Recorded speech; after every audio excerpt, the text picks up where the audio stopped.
Hi, my name is Matthew Johnson. I'm the Director of Education for MediaSmarts.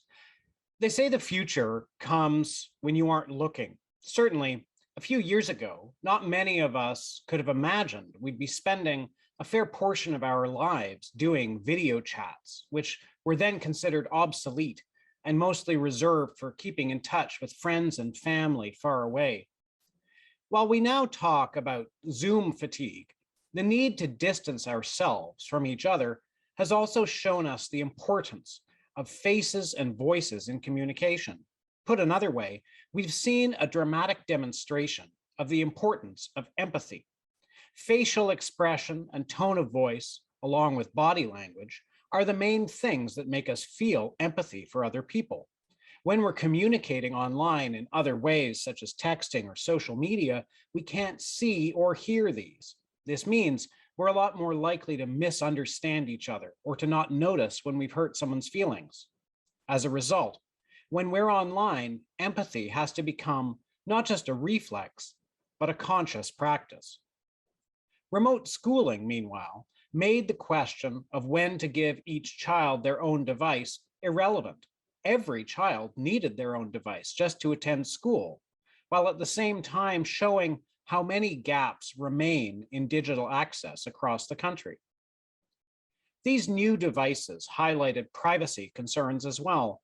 Some of these were dramatic, such as students being suspended for playing with a Nerf gun during online school or being subjected to eye tracking during online exams. But as worrying as those are, it is the subtler issues that will likely turn out to be more important, in particular, student surveillance. As is so often the case, the impact is usually felt more heavily by marginalized youth. LGBTQ students, for example, may be forced to self-censor or even be put at risk by device or browser surveillance, while non-white students are more likely to encounter problems with proctoring software. The way the pandemic reshaped our lives has also changed our understanding of screen time. When students were spending their school days in front of screens, it became clear that counting hours and minutes was an ineffective way of addressing screen use. If the educational and social values of school outweigh any harms done by delivering it digitally, then other screen uses, whether they're creative activities or the digital socialization that served as a lifeline for so many students under quarantine, can as well. We're shifting now towards a more holistic way of looking at screen use that focuses on mindful use and on steering youth towards more meaningful and positive uses of screen devices.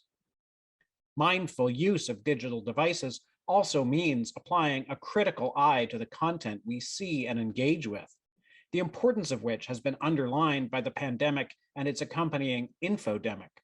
Today, disinformation doesn't only come from publishers, gatekeepers, and agenda setters such as politicians. Social media networks, influencers, and ordinary users play an important role, not just in spreading false information, but originating it as well. As well as showing the real-world impacts of disinformation, the pandemic has shown us how even a topic like public health can become politicized in a media environment that favors opinion over news reporting and partisanship over critical thinking. While learning to find and recognize reliable information is even more essential than ever, we also have to embrace humility, being willing to consider that we might be wrong and to ask ourselves why we're inclined to believe or to distrust a particular message. In the end, that may be the biggest impact of the pandemic, the reminder that what we do as individuals makes a difference, both to those around us and to society as a whole. Contrary to the loud voices of a small number of conspiracy theorists and COVID-19 denialists, and despite the ways that the majority illusion and the man bites dog ethos of news media make them seem more numerous than they really are, Canada has consistently had supermajority support for public health measures. We may come away from this period with a greater awareness of our obligations as digital citizens, both to share good content and to respond to dangerous misinformation when we see it. There can be no silver linings in something as painful and tragic as the COVID-19 pandemic, but difficult times can help us focus on the things that are most important to us. By bringing us more suddenly into a future that was already coming, the pandemic may give us the opportunity to re-examine our relationship with the technologies that have become an essential part of our lives. Thank you.